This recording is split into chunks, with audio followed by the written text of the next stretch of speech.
Hi, ഞാൻ Swathi. Kozhikode medical കോളേജിലെ final year MBBS student ആണ്. എനിക്കിപ്പോൾ 22 വയസ്സായി. ആൻഡ് എനിക്കൊരു 18 വയസ്സായപ്പോൾ മുതൽ I have been earning. Financially independent ആവുക എന്നുള്ളത് എല്ലാവരുടെയും ആഗ്രഹമാണ്. ആൻഡ് അത് ഇത്ര യങ് ഏജിൽ, അതായത് പഠിക്കുന്ന കാലത്ത് തന്നെ ആവുക എന്നുള്ളത്, that feeling is totally different. So ഞാൻ എങ്ങനെയാണ് ഒരു 18 വയസ്സ് മുതൽ ഫൈനാൻഷ്യലി ഇൻഡിപെൻഡൻ്റ് ആയതെന്നുള്ള സ്റ്റോറി പറഞ്ഞുതരാം. സോ ദാറ്റ് ആർക്കെങ്കിലുമൊക്കെ അത് ബെനിഫിറ്റ് ആവുമായിരിക്കും. ഞാൻ വരുന്നത് ഒരു മിഡിൽ ക്ലാസ് ഫാമിലിയിൽ നിന്നാണ്. ഞാൻ സ്കൂളിലൊക്കെ പഠിക്കുന്ന സമയത്ത് അച്ഛന് കുറേ ഫൈനാൻഷ്യൽ ലയബിലിറ്റീസ് ഉണ്ടായിരുന്നു. അപ്പോൾ ചെറുപ്പം തൊട്ടേ അച്ഛൻ്റെ ഈ സ്ട്രഗിൾസ് ഒക്കെ കണ്ട് വളർന്നതുകൊണ്ട് ഒരു +1 +2 പഠിക്കുന്ന സമയത്ത് ഞാൻ മനസ്സിൽ ഉറപ്പിച്ച കാര്യമായിരുന്നു, എന്തായാലും ഒരു ഗവൺമെൻറ് MBBS സീറ്റ് നേടണം. ആൻഡ് MBBSന് ജോയിൻ ചെയ്ത് കഴിഞ്ഞാൽ ട്യൂഷൻ എടുത്തിട്ടൊക്കെ എൻ്റെ ഫൈനാൻഷ്യൽ നീഡ്സ് ഒക്കെ ഞാൻ തന്നെ കണ്ടെത്തണം, അച്ഛനൊരു ബുദ്ധിമുട്ടുണ്ടാക്കരുതെന്ന്. അങ്ങനെ +2 കഴിഞ്ഞു. ഒരു വർഷം എൻട്രൻസിൻ്റെ കോച്ചിങ്ങിന് പോയി. അത്തവണത്തെ എക്സാമൊക്കെ നന്നായി എഴുതി റിസൾട്ടിന് വെയിറ്റ് ചെയ്തിട്ട് വീട്ടിലിരിക്കുക. അപ്പോഴാണ് ഞാൻ ആദ്യമായിട്ട് ഏൺ ചെയ്യുന്നത്. വീട്ടിൻ്റെ അടുത്തുള്ള ഒരു ട്യൂഷൻ സെൻറ്ററിൽ ഞാൻ കുട്ടികൾക്ക് ഫിസിക്സ് ക്ലാസ് എടുത്തു. അപ്പോൾ എനിക്ക് ആദ്യമായിട്ട് കിട്ടിയ സാലറി എന്ന് പറയുന്നത്, ടോട്ടൽ 4 ക്ലാസ്സാണ് എടുത്തത്. അപ്പോൾ അതിന് 1000 റുപ്പീസ് ആയിരുന്നു. എനിക്ക് ഭയങ്കര സന്തോഷമായിരുന്നു. ഞാൻ ജീവിതത്തിൽ ആദ്യമായിട്ട് ഒരു ജോലി ചെയ്തിട്ട് ഏൺ ചെയ്ത പൈസ അതായിരുന്നു. പിന്നെ എൻ്റെ നീറ്റിൻ്റെ റിസൾട്ട് വന്നു. ഞാൻ കോഴിക്കോട് മെഡിക്കൽ കോളേജിൽ ജോയിൻ ചെയ്തു. പിന്നെ കോളേജിൽ എത്തിയ സമയത്ത് ഭയങ്കര തിരക്കാവാൻ തുടങ്ങി. MBBS ഫസ്റ്റ് ഇയർ ഭയങ്കര ഹെക്റ്റിക് ആണ്. ഒരു 2 to 3 മന്ത്സ് കഴിഞ്ഞപ്പോൾ ഞാനൊരു ആർക്കിടെക്റ്റിൻ്റെ ടീമിൽ ജോയിൻ ചെയ്തു. ബേസിക്കലി അവർക്ക് വേണ്ട ഡിസൈൻസ് വരച്ചു കൊടുക്കുക, അല്ലെങ്കിൽ ഒരു പുതിയ ഐഡിയാസ് ഇപ്പോൾ ഓൺലൈനിൽ നിന്നൊക്കെ കാണുന്നതൊക്കെ അവർക്ക് ഷെയർ ചെയ്യുക. അപ്പോൾ നമ്മൾ ഓരോ PDFs ആക്കിയിട്ടാണ് അവർക്ക് അയച്ചു കൊടുക്കുക. അപ്പോൾ ഓരോ PDF അയച്ചു കൊടുക്കുമ്പോഴും 500 റുപ്പീസ് വെച്ച് കിട്ടും. അതാണ് ഞാൻ രണ്ടാമത് ചെയ്തൊരു ജോലി എന്ന് പറയുന്നത്. പക്ഷെ ആ ടൈമിലാണ് എൻ്റെ കൂടെ ഉണ്ടായിരുന്ന കുറെ കുട്ടികൾ ഇങ്ങനെ എൻട്രൻസ് കോച്ചിങ് സെന്റേഴ്സിലൊക്കെ മെന്റേഴ്സ് ആയിട്ടൊക്കെ ജോയിൻ ചെയ്തു എന്ന് അറിഞ്ഞത്. മെന്ററിന്റെ ജോലി എന്താന്ന് പറഞ്ഞാൽ നീറ്റ് ആസ്പിറൻസിനെ ഗൈഡ് ചെയ്യുക, അവരെ മെന്റർ ചെയ്യുക, ഇങ്ങനെയൊക്കെയാണ്. ആൻഡ് അതിന് എനിക്ക് മന്ത്ലി കിട്ടിയിരുന്ന സാലറി വാസ് 8000. സെക്കൻഡ് ഇയർ ആയപ്പോൾ ഞാനൊരു എൻട്രൻസ് കോച്ചിങ് സെന്ററിന് വേണ്ടിയിട്ട് നീറ്റ് റിലേറ്റഡ് കോണ്ടന്റ്സ് ക്രിയേറ്റ് ചെയ്യാൻ തുടങ്ങി. അങ്ങനെയാണ് ഞാൻ ആദ്യമായിട്ട് യൂട്യൂബിലേക്കൊക്കെ ഇൻട്രൊഡ്യൂസ്ഡ് ആവുന്നത്. ആ സമയത്ത് എനിക്ക് കുറേ കമന്റ്സ് ഒക്കെ വരാൻ തുടങ്ങി, ചേച്ചിക്ക് സ്വന്തമായിട്ടൊരു ചാനൽ തുടങ്ങരുതോ. But I was never confident. എനിക്ക് ഭയങ്കര പേടിയായിരുന്നു. ഞാനിപ്പോൾ യൂട്യൂബ് ചാനൽ തുടങ്ങിയാൽ തന്നെ ആര് കാണാനാ, എനിക്ക് അങ്ങനെ ഫണ്ണി ആയിട്ടൊന്നും വ്ളോഗ്സ് ഒന്നും എടുക്കാൻ പറ്റില്ല. അപ്പോൾ ആരെങ്കിലും കണ്ടിരിക്കുമോ, എല്ലാവരും ജഡ്ജ് ചെയ്യില്ലേ, ഇങ്ങനെ തുടങ്ങണമെന്ന് മനസ്സിൽ ആഗ്രഹം ഉണ്ടെങ്കിൽ പോലും ഞാൻ ഇങ്ങനെ വേണ്ട ആരും കാണില്ല എന്നുള്ള രീതിക്ക് ഇങ്ങനെ പോസ്റ്റ്പോൺ ചെയ്ത് പോകുമായിരുന്നു. ആ സമയത്ത് എൻ്റെ കയ്യിലുണ്ടായിരുന്ന ഫോണിൻ്റെ ഡിസ്പ്ലേ അടിച്ചു പോയി. അപ്പം എൻ്റെ കുറേ കാലത്ത് ആഗ്രഹമായിരുന്നു ഒരു iPhone മേടിക്കണം എന്നുള്ളത്. അപ്പം ഞാനൊരു iPhone 15 മേടിച്ചു. പക്ഷെ ഞാൻ ഫുൾ ക്യാഷ് അടച്ചിട്ടല്ല എടുത്തത്, ഞാൻ ക്രെഡിറ്റ് കാർഡിലാണ് എടുത്തത്. 3-4 മാസത്തിൻ്റെ ഉള്ളിൽ എനിക്ക് കിട്ടുന്ന ഏർണിങ്സ് വെച്ചിട്ട് എനിക്കത് അടച്ചു തീർക്കാൻ പറ്റും എന്നുള്ളൊരു വിശ്വാസത്തിലാണ് എടുത്തത്. പക്ഷെ അതേസമയം ഞാൻ ഈ വർക്ക് ചെയ്തെടുത്തുനിന്ന് എനിക്ക് സാലറി കിട്ടാൻ കുറച്ച് ഡിലേ വന്നു. പക്ഷെ വിത്തിൻ 3 മന്ത്സ് എനിക്ക് ക്രെഡിറ്റ് കാർഡിൽ ഞാൻ എടുത്ത് ഈ പൈസ അടച്ചു തീർക്കണം. പക്ഷെ എനിക്കാണെങ്കിൽ എവിടുന്നും പൈസ കിട്ടുന്നില്ല. ഞാൻ വീട്ടിൽ കൂടെ പറയാണ്ട് എനിക്ക് തന്നെ അടച്ചു തീർക്കാൻ പറ്റുന്നുള്ളൊരു ആത്മവിശ്വാസത്തിലാണ് ഫോണൊക്കെ മേടിച്ചത്. ഇനിയിപ്പോൾ അച്ഛൻ്റെ അടുത്ത് പോയിട്ട് ഞാൻ എങ്ങനെ ചോദിക്കും? എനിക്ക് ഭയങ്കര ഫൈനാൻഷ്യൽ പ്രതിസന്ധിയിലാവാൻ തുടങ്ങി ഞാൻ. അപ്പോൾ ആ ടൈമിൽ ഞാനിങ്ങനെ ഓരോ ഓപ്പർച്യൂണിറ്റീസിനെ കുറിച്ച് ചിന്തിച്ചുകൊണ്ടിരിക്കുക. അപ്പോൾ ഞാനിങ്ങനെ ചിന്തിച്ചു, ഒരു യൂട്യൂബ് ചാനൽ അങ്ങ് തുടങ്ങിയാലോ, യൂട്യൂബ് തുടങ്ങിയാൽ പൈസ കിട്ടുന്നൊക്കെ കേൾക്കുന്നുണ്ട്, തുടങ്ങിയാലോ. കാരണം ഞാൻ അത്രയും ഫൈനാൻഷ്യൽ ക്രൈസിസിലാണ്.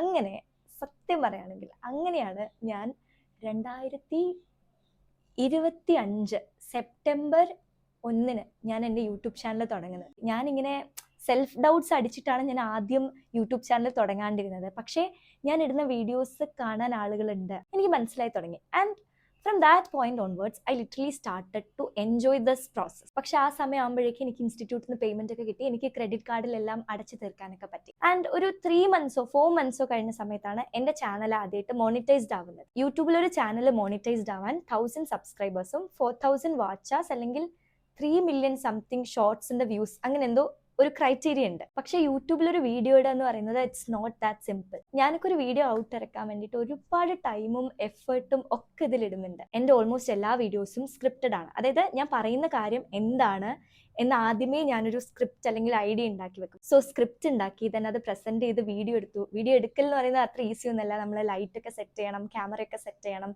ചിലപ്പോൾ നമ്മൾ എടുത്ത വീഡിയോ തന്നെ എന്തെങ്കിലും മൈക്കിനൊക്കെ എന്തെങ്കിലും ഇഷ്യൂ ഒക്കെ വന്നിട്ട് ചിലപ്പോൾ മൈക്കൊന്നും ഓൺ ആയിട്ടുണ്ടാവില്ല, അപ്പോൾ പിന്നെയൊക്കെ എടുക്കണം.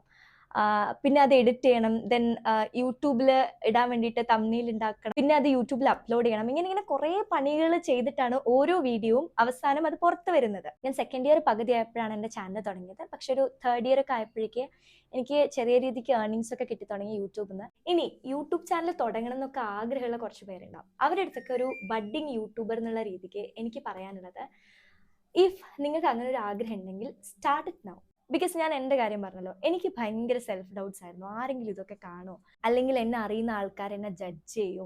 May be in the beginning ചില ആൾക്കാർക്ക് ഇങ്ങനെ ജഡ്ജ് ചെയ്ത് പറയുമായിരിക്കും. എന്നെ തന്നെ പറഞ്ഞിട്ടുണ്ട്, എനിക്ക് പേഴ്സണലി അറിയുന്ന ആൾക്കാർ പറഞ്ഞിട്ടുണ്ട്. എന്നെ ഏറ്റവും കൂടുതൽ ക്രിട്ടിസൈസ് ചെയ്ത ആൾ അച്ഛനാണ്. അച്ഛന് ഇഷ്ടമല്ലായിരുന്നു ഞാനിങ്ങനെ യൂട്യൂബ് ചാനലൊക്കെ തുടങ്ങുന്ന കാര്യം.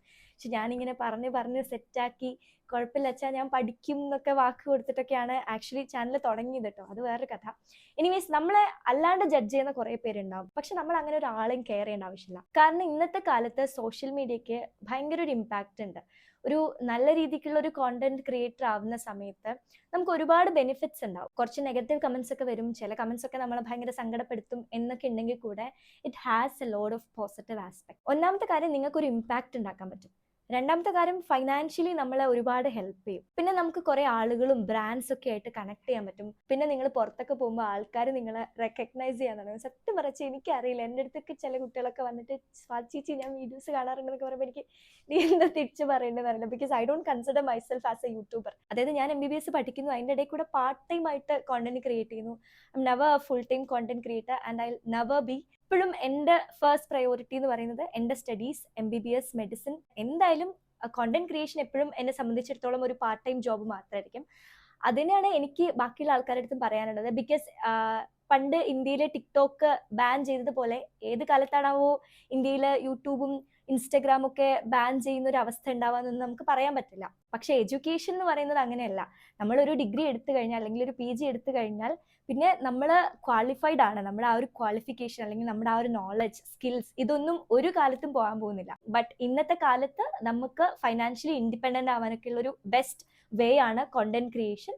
So if you are planning to start content creation, മടിച്ചു നിൽക്കാണ്ട് അത് തുടങ്ങിക്കൊള്ളാം. പക്ഷെ എപ്പോഴും നിങ്ങളുടെ മേജർ ഫോക്കസ് അക്കാഡമിക്സിന് കൊടുക്കാൻ നോക്കുക. That's what I have to tell as a part time content creator. And എൻ്റെ സ്റ്റോറി കണ്ടിന്യൂ ചെയ്യുകയാണെങ്കിൽ, ഞാനിപ്പോൾ ഫൈനൽ ഇയർ MBBSന് പഠിക്കുകയാണ്.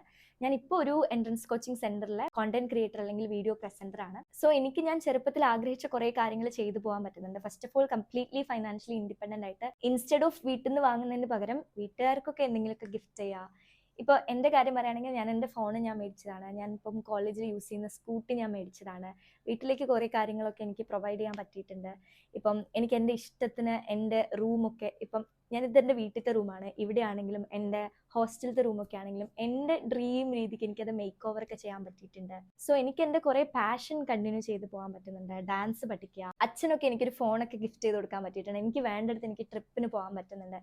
ഇങ്ങനെ എൻ്റെ കുഞ്ഞു കുഞ്ഞു ആഗ്രഹങ്ങളൊക്കെ എനിക്ക് നിറവേറ്റി പോകാൻ പറ്റുന്നുണ്ട്. അപ്പം നിങ്ങൾക്ക് എന്തെങ്കിലും പാർട്ട് ടൈം ജോബൊക്കെ ചെയ്യണം എന്ന് ആഗ്രഹം ഉണ്ടെങ്കിൽ, സ്റ്റഡീസിന്റെ കൂടെ അത് സ്റ്റഡീസിനെ അഫക്റ്റ് ചെയ്യാതെ അത് കൊണ്ടുപോകുന്നത് വളരെ നല്ലൊരു കാര്യമായിരിക്കും. കോണ്ടന്റ് ക്രിയേഷൻ മേ ബി നിങ്ങൾക്ക് എഡ്യൂക്കേഷൻ കൊണ്ട് കിട്ടുന്ന ജോബിനേക്കാൾ കൂടുതൽ ഫെയിമും മണി കാര്യങ്ങളൊക്കെ തരുമായിരിക്കും. But I always believe education നിങ്ങൾക്ക് തരുന്ന സ്കിൽസ്, നോളജ്, ഡെപ്ത്, ഇതൊക്കെ ഭയങ്കര ഇറീപ്ലേസബിൾ ആണ്. And that's all about this video. Thank you so much for watching this video. ഇഷ്ടമായിട്ടുണ്ടെങ്കിൽ ലൈക്ക് ചെയ്യുക, കമൻറ്റ് ചെയ്യുക, and please do subscribe to my channel. അപ്പോൾ